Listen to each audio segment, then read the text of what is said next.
I know that you, from the press releases, that you're enthusiastic supporter of the health reform bill. But that's a surprise for some people. You acknowledge that it looks like a change in position from previous AMA positions. So can you tell me what the change has been? Well, the AMA is committed to fundamentally reforming our health delivery system. And we viewed this bill as a first step in a process. So we knew it wasn't the final bill, but we also knew that what's in this bill were very important. There were principles that we had been fighting for our patients for many years. For example, it eliminates the pre-exclusionary problem where you buy health insurance and then if you're in that first 12 months you get a medical illness, but all of a sudden you're not covered for it. It sets up choice, so you can choose different health plans or different coverages you want.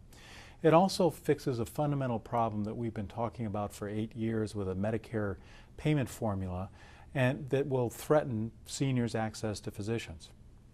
It recognizes that primary care needs some help, improves graduate medical education funding. So when we look at the overall bill itself, we felt that it met many of those things that our House of Delegates last month said, if you're going to look at health system reform proposals, make sure it follows those 4 principles.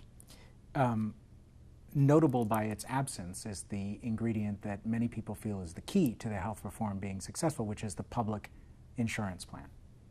So I assume if you're supporting the bill that you support that as well. Well, clearly when we take a look at what are the principles that we set up in our House of Delegates, we said freedom of choice, freedom of practice, universal access, and recognizing that you needed to have a private sector and a public sector to be able to deliver it. Now, what's in this proposal in H.R. 3200 is different than prior proposals.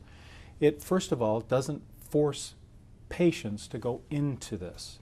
Second, it pools from the patients themselves, so it's not a subsidization like other things. Mm-hmm. And most importantly, it provides choice. So the patient can choose to be in it, the physician can choose to be in it. It doesn't force people in and take away choice. So we clearly want to make sure that whatever mechanism of pooling of resources, that the fundamental American principles of choice are preserved. So that was a magnificent political answer which didn't answer the question. Do you support the public part of this health reform bill, the public insurance? Well, again, as we mentioned, we support H.R. 3200 as the first step to move forward. So you want to strip out the public option? We support moving forward on health system reform. When we take a look at how are we going to deal with this, we want a private sector and a public sector is going to be needed. Mm-hmm. So when we take a look at the rhetoric that's been going around about what is a public option or what is a public plan or what is this or what is that, what we want to focus on is how can we get affordable health insurance coverage so that everyone has the ability to choose. Well, the premise is that a government-run plan will be more efficient, doesn't require profits, will be run more like Medicare, which has much lower administrative costs than private insurance plans. Sure. So that's what you're supporting if you're supporting the bill. Again, we support the ability of choosing, the ability of choice. As we've taken a look at the public plan that's in H.R. 3200, it meets many of those characteristics. Number one is that it doesn't force patients to go in it. Number two, it allows that public option to be with private plans and a health insurance exchange. Mm-hmm. It also says to the physicians, you don't have to participate in that plan if you don't want to. And then lastly, it also says, the physician that you can also privately contract with the patient for care if you wish. So it has the elements that we really do support. But there are all four of those elements are elements of the public plan that allow people to avoid it. So what you like about the public option in this bill is that people don't have to use it. It preserves choice. If that's best for them, then they can choose it.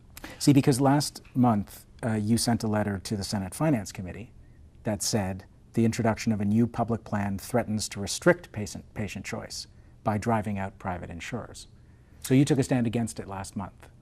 You're talking about two different proposals. Again, the Senate had a different version than the House.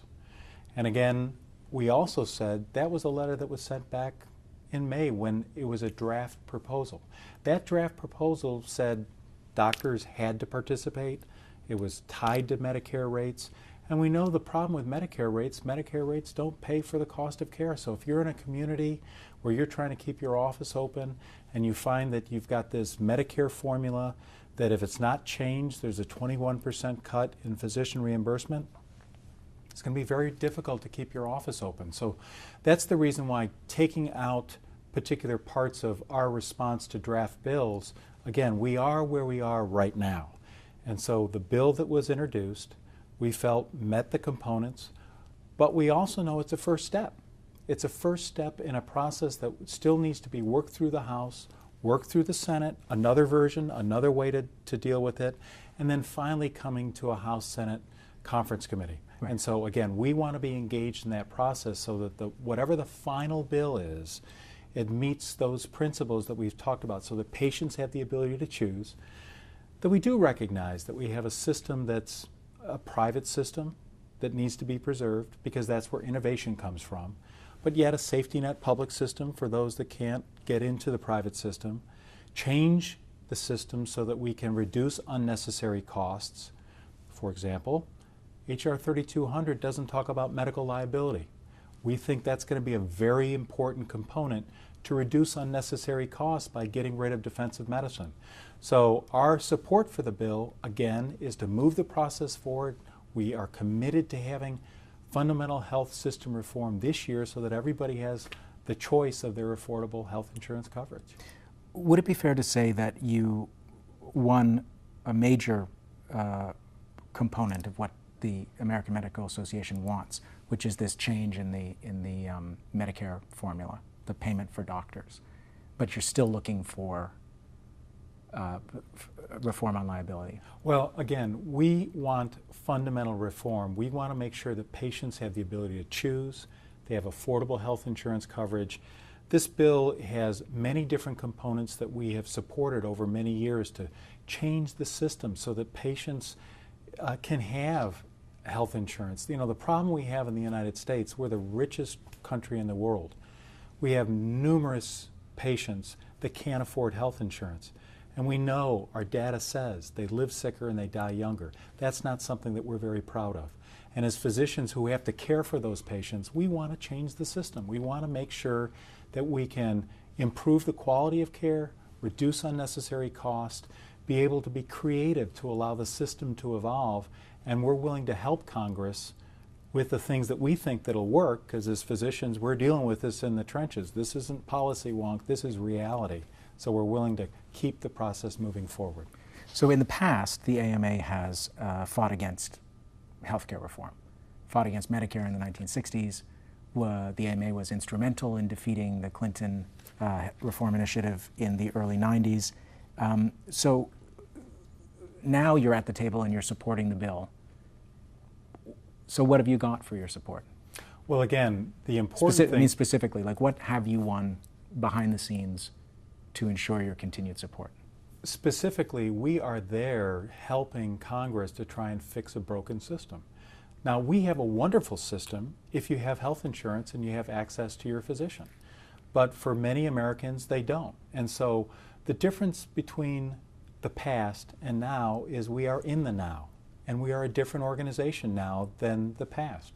And we recognize the technologies now that weren't available in the past, the ability of genomic medications and new drugs and devices that were only fantasies back then in some research scientist's mind that now we have brought to the ability to deliver that. Patients can't afford it. And so, you know, it tears at a physician's heart to say, I know we can help you, but you can't afford this, and as a result, you're going to live sicker and die younger. We need to change that system. And so that's the reason why we're supporting H.R. 3200. We don't think the status quo is acceptable. We want to change it to make sure our patients are cared for. So your reforms have nothing to do with the interest of your profession, of doctors, and their bottom line, and everything to do with altruism and the welfare of the uninsured? Again, the reason physicians exist is for our patients. If our patients can't get affordable health care, then our principle, our ninth ethical principle, physicians shall support access to all. We believe in the ethical tenets of being able to deal with that. On the other hand, we also know that there needs to be some changes in our healthcare system. We need to align incentives, and we need to make our patients incented to keep themselves healthy. We can reform the healthcare system as much as we want, but if people aren't going to make the right health choices, we'll never be able to deal with the disease burden that's coming down the road.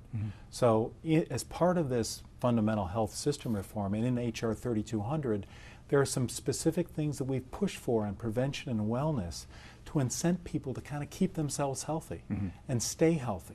And so we want to work to make the system better. That's the reason we went into this profession. We went in to care for patients. The way, what's that? 3 minutes.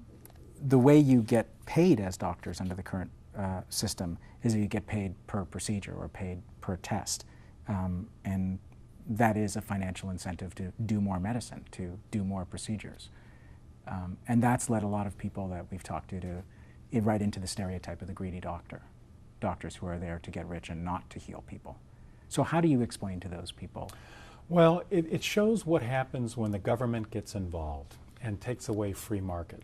One time, a physician would negotiate with the patient, this is what my services are worth, patient, here's my bill, patient would pay for it.